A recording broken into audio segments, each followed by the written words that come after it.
Max Verstappen into Abbey, takes the lead ahead of Carlos Sainz, and at the back that's George Russell out of this race, who's finished in the top 5 in every race this season, but he's out by the time they get to turn 1. Off the track there goes Charles Leclerc, and the red flag has now come out to make racing redundant.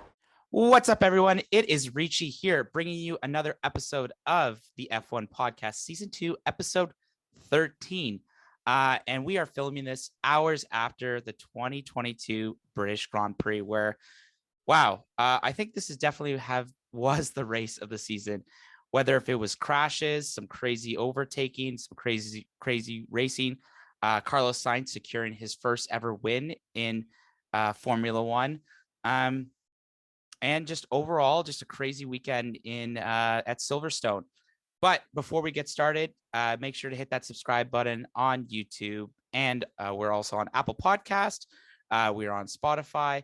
And also we've been streaming on Twitch. I can announce that I will be playing F1 2022 on Twitch. I've been doing a couple of races and it is fun. It's a lot of fun, eh? Oh, hey, Andrew. Hey, Erica. Hey. How's it going?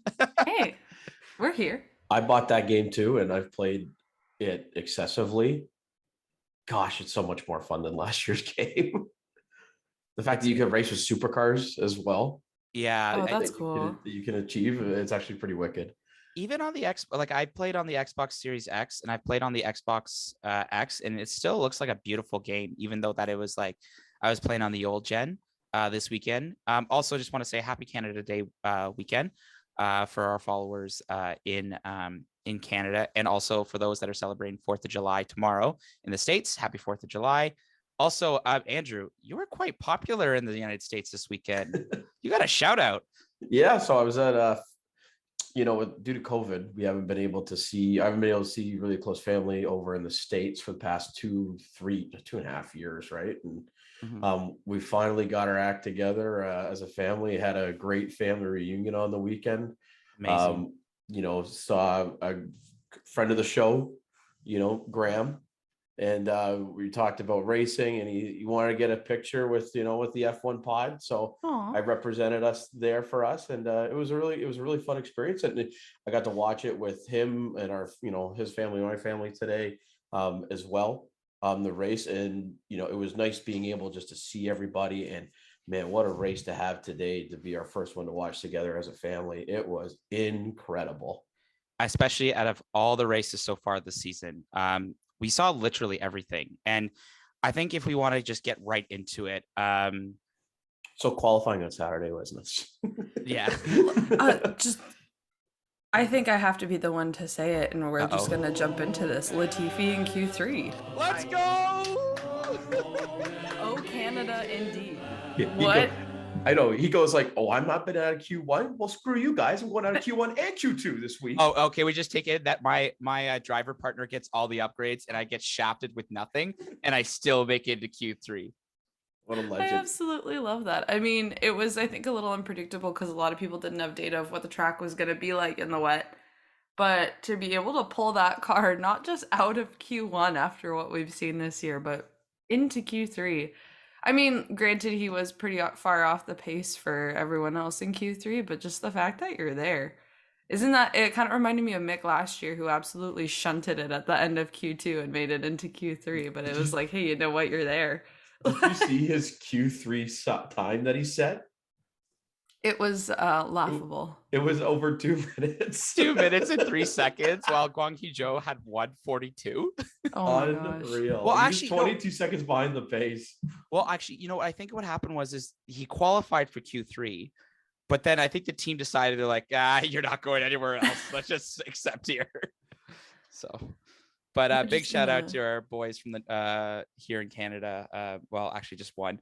Back-to-back weekends where we've had wet qualifying on a Saturday, and it was electric again with the qualifying and the pace, and how, especially in Q1, the times were all over the map. Like Leclerc would set a time, and then Verstappen would beat that by like 1.2 seconds, and then Leclerc would beat Verstappen's time by like a second and a half. It was just all over the place, and well, again, then you had ultimate equalizer in terms of who could go, because last week we had Haas qualifying really well, but this week they didn't qualify very well. but reverse fortunes, I guess I would say for both days. Yeah, qualifying was really interesting to see, and shout out to all the British fans that were out this weekend. I think still another solid, I think almost 400,000 fans throughout the whole weekend. It just really goes to show, like, Silverstone is one of the first tracks to ever host a Formula One race, and just it's still very passionate no matter what. And Sir Lewis Hamilton, my apologies, even gave a shout out to all the fans that, like, whether sun, rain, crowd, whatever, whatever weather comes out, the fans come out in force. But on a more serious note, I think a lot of us saw the crash on first lap, and we're very glad to, I think, announce that Guanyu Zhou was able to walk from his crash, and also Alex Albon seems like he's out of the hospital, or if he's still in there, but it seems like it's set to a full recovery, if I'm not mistaken. Yeah, so Albon should be all set to go in Austria, which is good to hear. I think in his case, it was just out of an abundance of caution that they took him to the hospital. I don't think there was anything that was really too terrifying. Kind of scary to hear that he was airlifted out. But for Zhou Guanyu to be able to walk away from that crash, I mean, I saw a photo after the car had flipped over that first set of barriers and was kind of stuck in between there and that fence that protects the fans. And I mean, also terrifying if you're in the crowd at that point. You're kind of wondering, like, what's happening in front of me? Am I going to be okay when you see this car barreling at you at such a high speed? But I think it's just further proof that, the halo saves lives, and it needs to. I know people were still kind of questioning the validity of it, but after what we've seen with Hamilton last year at Monza and a few other racing incidences over the course of the last couple of years, I think it just more than proves the validity of keeping that as part of the car as a safety feature, honestly. Yeah, because it was just a really weird start to the race, right? We had, I think Russell and Zhou were on the hard tires to start, or I think Russell was, but they couldn't get it warmed up enough, and they had really bad starts. That's why Latifi was able to come and pretty much split the uprights up the middle and get past them both. And then Gasly tried to do the same thing. But I think Russell saw that it happened once already to him. He didn't want it to happen again. So he just kind of closed the door on the left side. They just touched the wheel. Like Gasly just touched his back left wheel. And then he went right into Zhou, and Zhou, their tires just rolled over it. I've never seen a car like, to think like that was just at the start, and that was the impact of the crash. Like, he is like sailing on the halo across the gravel trap, and then to think that there's a tire barrier there. You think you would hit? No. What are the odds that he flips over the tire barrier and goes into like the wall, into like that chain link fence? I was like, I have never seen anything like that. I know there was in Australia, I think 2016, when Alonso had that big flip over and crashing with Gutierrez and Haas, but I've never seen a crash like that. And then that was it. That was just one of the impacts, because Bottas slowed down just because all the smoke, and then, chain reaction. Albon parks the brake. Vettel can't react in time, so he nips him from behind. Albon goes in the wall, and it just becomes bumper cars in the middle there, and they red flagged it immediately. But I didn't know this rule, that if it red flags before sector 1 is completed, you basically restart the race in the same grid positions.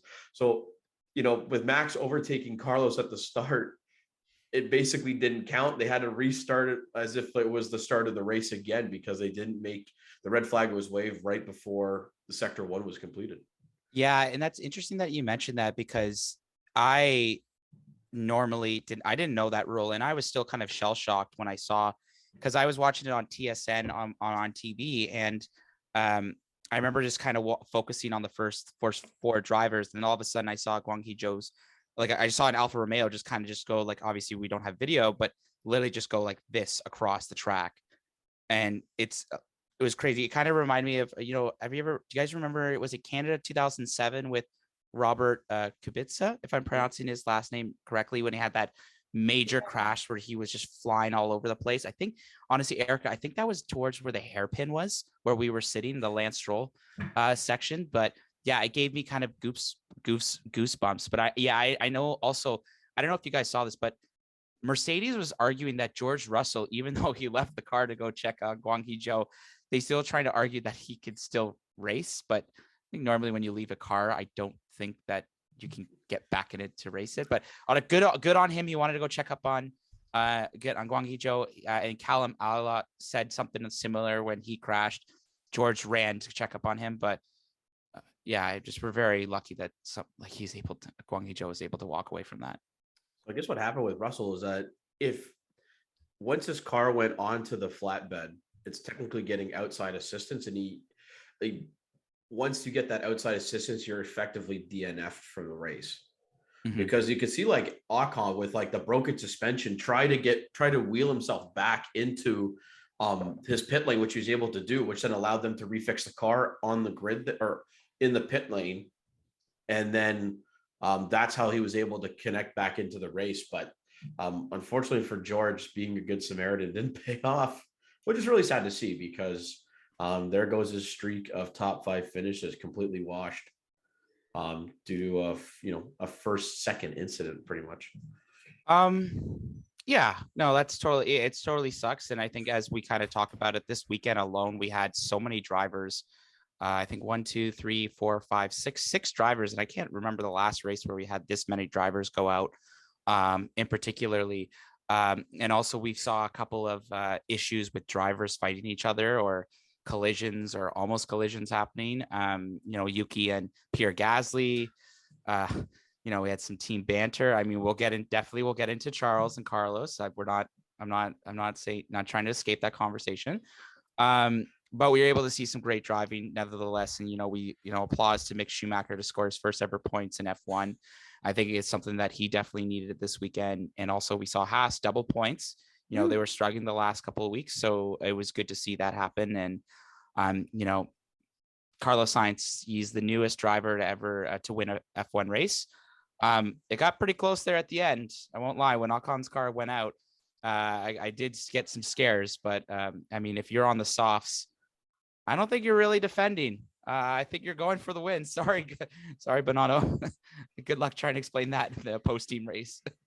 My goodness, the last 6 laps there and slightly beyond after the safety car was lifted were just so much fun to watch. Like, as much as Carlos, kind of got away with it and was starting to pull away, and then Perez, once he kind of got through that air there, was able to pull away a little bit as well.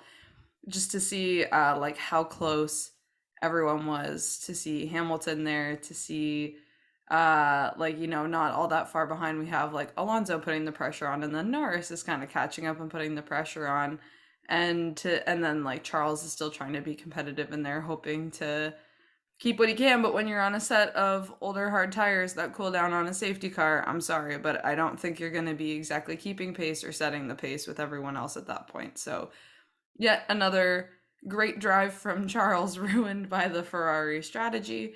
Not that there's really much you can do in that instance, but shout out to Sergio Perez for having to basically fall to the back of the grid and replace the front wing of his car, only to come back up into P2. We know he can do it, and yet I'm surprised every time. But super fun to have it kind of come down to the wire like that, where you don't really know who's going to run away with it in the end. Perez is catching Charles Leclerc. He takes him towards the inside. Perez on the inside. Charles Leclerc gives him just enough space. Can Perez squeeze past? They're going wheel to wheel towards Vale now. Who's going to be last on the brakes? Leclerc has that inside line. Perez goes off the track, cuts the chicane. Off goes Leclerc. Through goes Hamilton. Unbelievable stuff coming out of the final corner. I don't think I've ever seen a guy get more screwed by his strategists. And Ferrari strategists overall are out to lunch for most races, because Carlos is just denying them the team race, because it was just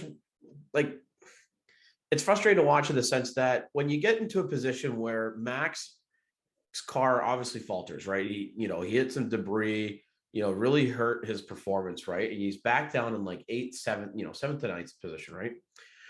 At that point, when you have Sainz and Leclerc 1-2, you want to try and get back.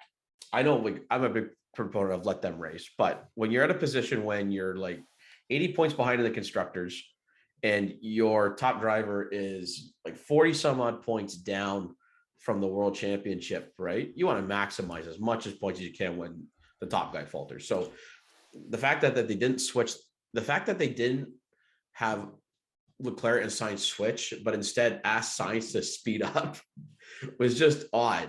And then they finally switched. But the problem is switching too late with the safety car then coming out really screwed Charles, because he didn't come into pit for Sauce, when in a way, I think if they did that flip, he would have built enough time to come in, not lose as much time in the safety car window, and have both, Leclerc and Sainz be hard soft on 1-2, and then you can let them battle it out from there going forward. Would have been The one thing. Sorry, I saw Ricci raising his hand, and I jumped Okay, in. I was like, so just really quickly, Erica, before you jump in, just for any of the new listeners that are joining into the F1 podcast, also one of the best podcasts in Canada. Just want to add there. really pumping our own tires here, right? Well, we're really excited that we got over 100 followers on Instagram. So, we're just going to keep on going. Someone like Carlos, who clearly has had probably one of the most second place finishes of top drivers, I don't think he really wanted to give up that position. And we saw that at the end of the race when Charles literally had to be grabbed by the team principal and just be like, he kind of Homer talking to Bart, like, just like, wait, Charles, please listen to me right now. Yeah, no, it was quite frustrating because, like, in a situation like that the race could almost be jeopardized. And, we heard that argument, and I will try to include whatever radio I can find. But basically, like, the Ferrari engineers would not give any clear, concise information. And you saw both drivers get irate with each other and just like, okay, let them race. And then the safety car comes and, we almost had a crash. We almost had a Daniel Ricciardo, Max Verstappen all over again. But the problem is, like, the strategy did jeopardize the 1-2. Yeah. Because Leclerc didn't finish in fourth. The amount of race time that we have lost in this race is... Oh my god. Only good thing about today is that Carlos won, but freaking hell. Guys, anyway, enjoy the victory. And it could have been easily avoided by team orders, but again... Well, part of the issue with that, I think, is that the game has changed in Formula One, and even these leading teams, it's not two first seat drivers. It really is a team game. Like, Sergio's second to Max, and he's going to be doing whatever he can to support Max if Max is winning the race. And it happens with every other team. Well, I mean, the only exception being because McLaren's been so trash this year, they haven't really done that with their own drivers. But Ferrari's never really been that team. It's very much been like each driver is on their own and they're gunning for it. And I don't think that they're used to developing a strategy wherein their drivers need to help each other, which is why what they were asking seems so strange. And I mean, it's easy enough to figure out, I would think, for the most part, because we've got how many years of footage and recordings and radio messages and stuff that Ferrari could listen to see how it plays out. But I just think it's something that they haven't really, tested or put the same kind of effort into developing. So in a situation like today, where really that team strategy would have likely helped in terms of, maximizing drivers' championship points for Leclerc and for Sainz, as well as for constructors' championship. I just don't think Ferrari had, the expertise, the gumption, and the planning in order to do that. So I'm curious to see if now they're gonna, reassess that a little bit. But at the same time, it's just been such poor calls for Charles this year. I don't know what they're thinking of doing going into, this last bit of the first half into the back half of the season. And the funny part is, too, is that they knew they made a mistake by not pitting both of them in. You Because lose. by asking Carlos to create a 10-car length gap between him and Charles while trying to fight off, Like, good luck. Perez and Hamilton behind him, like, that's not fair to Sainz at all. And he rightfully said, screw you guys. I'm not compromising my race because you guys can't figure out your crap in Maranello. So good for Sainz. I don't think he drove as well this weekend as his point finish dictated. I think he's driven Sainz? better races. Like, I think he drove better in Canada, even though he finished P2. He kind of got a few lives today, right? Especially off the start when he got pulled out by Max. They basically restarted the race with the grip, so he got his grip position back and was able to, cut Verstappen off before he got into turn one or down in the Abbey and whatnot. The second time go around, and then even then he still made a mistake on track when he was battling with Verstappen, and Verstappen took over, which then it took for a puncture for him to retake the race. So they kind of had a few lives there today, but you know what? Nevertheless, he's put in a lot of good work. As you mentioned, Ricci, he's been Mr. Second Place quite a bit on the podium. He deserves a win. But I don't think he raced his best today, which is, he can know that well, in the sense that even if he didn't race his best today, he still has that opportunity to win. Yeah, and I think that's something like, maybe the selfishness kicks in. It's just, I've been second place for so long. I don't really care about the constructors right now. Like, this is my opportunity to go for my first ever F1 win, to trace the Drivers' Championship. And like, he saw that opportunity, and it's just, Charles was on a 15 or 16 laps on a hard tire that went cold. And it's like, why do I even want to take that? Like, why do I want to play a second fiddle to this? But can we just take in Mick almost tried to pass Max Verstappen towards the end? He was close. There were a couple instances of things like that, though. I mean, at one point, Latifi was kind of closing in on him, too, I think, when he was still kind of sitting around the mid-pack. And I just had to sit there laughing. I was like, how is it that this is where I mean, like, it is comparable to stuff we've seen in the past, because obviously some of the cars that perform really well, when there's damage to them, you just can't stay at the front of the grid like you're used to doing. But to have Mick Schumacher on his first weekend getting points, almost passing Max Verstappen at the end to secure P7. Well, it's weird too, in the sense that, like, Haas hasn't brought any upgrades yet on their car, and yet they are able to kind of be able to compete on these weekends still. And to think, like, they haven't brought any upgrades and they're still better. Where some teams bring upgrades and they falter, they work out really well. But it just goes to show how much of the floor damage was for Max, because traditionally he's way ahead, but having to fight off Mick like that was quite interesting at the end. And I thought Mick did a great job of trying to overtake him. I thought Max definitely had his elbows out and kept him behind. And Vettel even said in his post-race interview that he goes, like, he was just watching the two battle it out, and he was yelling, like, go Mick in his race helmet, because he definitely wanted to see Mick get that P7. But when we were watching, I was telling my cousins, I was like, Mick's in the points position, and it's fun to battle, but don't compromise your points finish, especially your first one, by potentially crashing out or making a mistake and like crashing into Verstappen and losing all your points, right? So it had to be calculated in a way in terms of how he was attacking him. But I thought he did a pretty good job.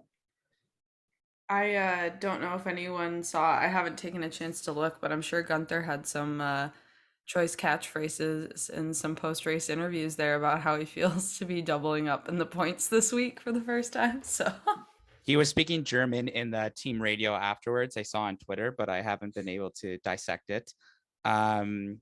No, but I think that's very speaking. Well, like, we'll get into the fan questions, because I actually do have a fan questions from our my fantasy group regarding Schumacher and Latifi in particular, just on their impressive weekends this weekend. Although Latifi was not able to get points, but he came respectfully P12. So the question I got from Josh and Brett from my fantasy team is, Latifi and Schumacher had great weekends. Any effect on their chances on retaining a seat, or are their departures still imminent?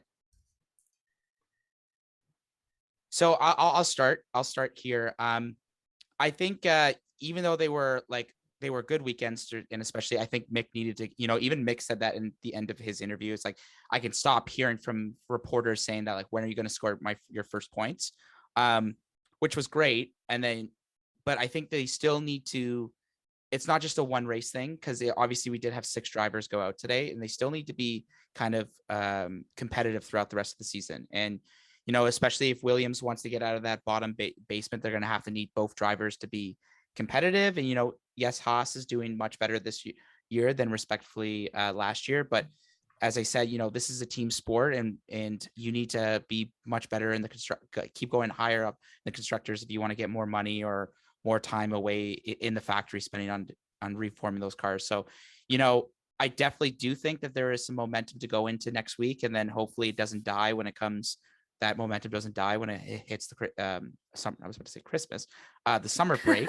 I was like, I do not want to think about the winter weather right now. It's beautiful out here in Toronto, but I think, yeah, it's a good start, but it's, there's still questions on those two drivers heading into next weekend and to the summer break.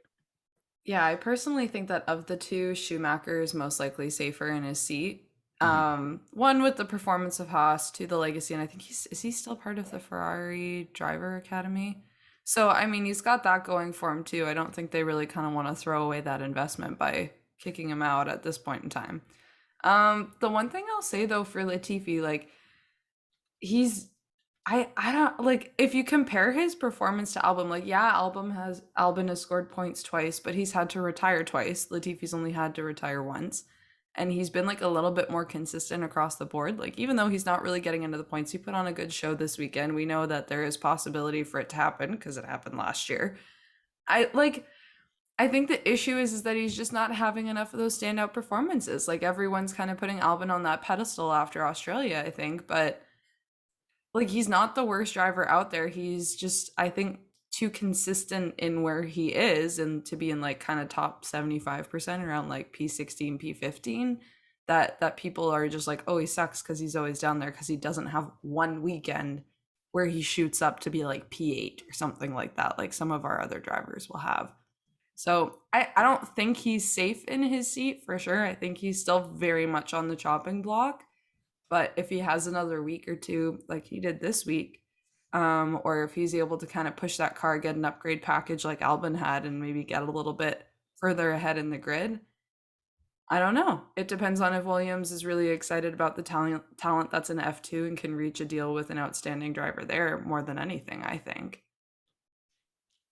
Yeah, and like I agree with all those points. I guess too, it's also about consistent finishes as well, but in a way that throughout the race where we can see that like Mick has been able to put that Haas car into points positions, but unfortunately, he just hasn't been able to capitalize or, score, right? He makes a mistake, gets into a crash, so on and so forth. Those can be fixed, I think, in terms of those moves. Latifi hasn't really been able to put that car, mind you, it's not really good, but anywhere near a points position, which Albon has in a way. So he's been able to take kind of a non-points finishing car and put it in the points a few times, right? So I think in that way, Mick has more of a chance. Again, as you mentioned, Erica, he's with the Ferrari Driving Academy. Haas and Ferrari are both, with regards to the engine, they use Ferrari. So it's more, and Haas is also more like a junior program, kind of becoming like with regards to AlphaTauri for Ferrari in that case, because I think Mick will then eventually grow into Ferrari, all things considered. And with Latifi, especially when you hear all this news about Piastri coming in and having Williams go change to Renault as a result, it's tough. But I just think he needs to be more consistent, really push for point finishes, even if it's like 10th. Try to get that car into a points finish and you're good to go, right? So I think take the momentum from Q3 he built on this week and, take a top, finish in the top, finish P12 and, try and ride that into Austria and see how it goes. But I would say Mick has a better opportunity to stay with Haas than I think Latifi does with Williams. If you're a betting man, what's the first team that's going to announce driver changes before the summer? Actually, well, hold up. They did say that Pierre Gasly did get re-signed for another season. So who do you think is the next up to bat? I think it's going to be Piastri getting signed by Williams. I'm tempted to say someone announcing that Daniel's seat opens up at McLaren. Oh, that's spicy from you, Erica.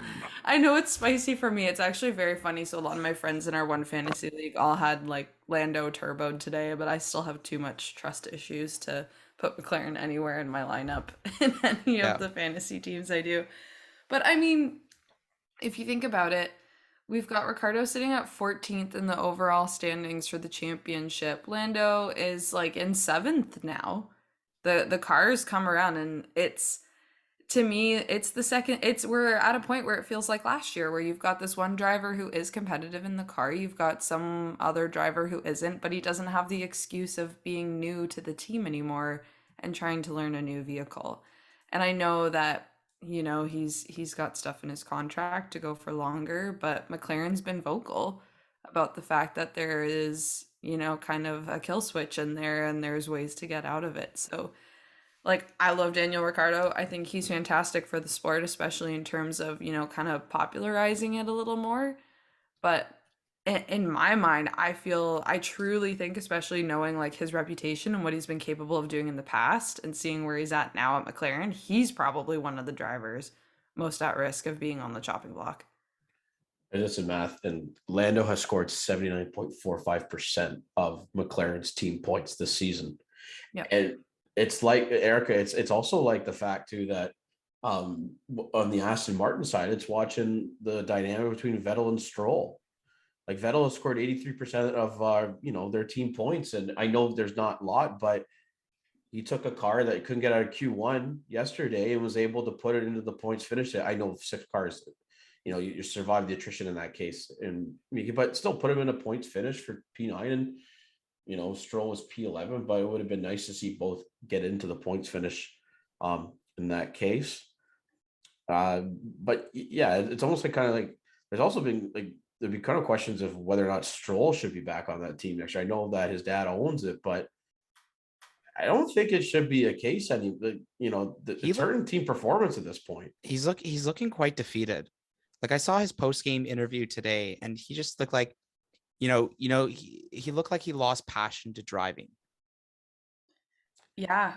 I mean, I think he's a pretty talented driver. I think it's just a combination of not having had good enough cars to develop that talent over a few years, and you're kind of running out of runway at this point for that. So even in Canada, like, he was pretty kind of defeated. Like, he's only managed to, if he's got points this season, I'm pretty sure he's only been in P10 every time, which, like, I wouldn't expect. I would have expected him to be a little bit more fighty after the pink Mercedes season. So, it's just rough to see, especially when Vettel's still able to pull a little more out of that car. Well, here's a hypothetical too. So I think Lance is having a problem, or I think a problem is that Lawrence is just too hands-on as an owner. And I think the pressure of driving for dad's team may be a little too much. And I can understand that, right? And wanting to do the best you can. And, you feel defeated every week. What if Stroll went to another Mercedes powered team, McLaren perhaps, and took Danny's spot, and just to see what he'd be like on our team in that case? You know what? I don't hate that. Sometimes I've watched people play like what would happen if they play like Formula 1 2022. And they just like sim the 10 seasons and just see what happens. And I've seen a couple of them where Lance Stroll goes to McLaren, takes over Daniel Ricciardo's spot. I'm not second guessing that one question, but I do have a thing I need to tell you guys. Did you know section? So when we were talking about Lotus last weekend when we were at in Montreal, Erica, and we just saw all the different shirts and everything. Mm-hmm. Did you know Kimi Räikkönen almost bankrupted Lotus with his contract? He almost bankrupted them with his contract? So what was his contract? It's Lotus. so in the contract, Räikkönen scored 390 points in his 2 years with Lotus. So team boss Gerald Lopez did not expect such a result, and the deal he made was to pay 50,000 euros per point for every time Kimi scored a point. So the points bonus alone guaranteed Räikkönen 19.5 million euros. Oh my goodness! And it almost bankrupted the team. So this is I'm reading this on Planet F1, but I watched a YouTube video last week about this. So. Did you know that during that season, I think too, because Grosjean was his teammate, Grosjean wasn't getting paid by Lotus at that time. What? Yeah. He finally got paid out, but it wasn't during the season when he got paid.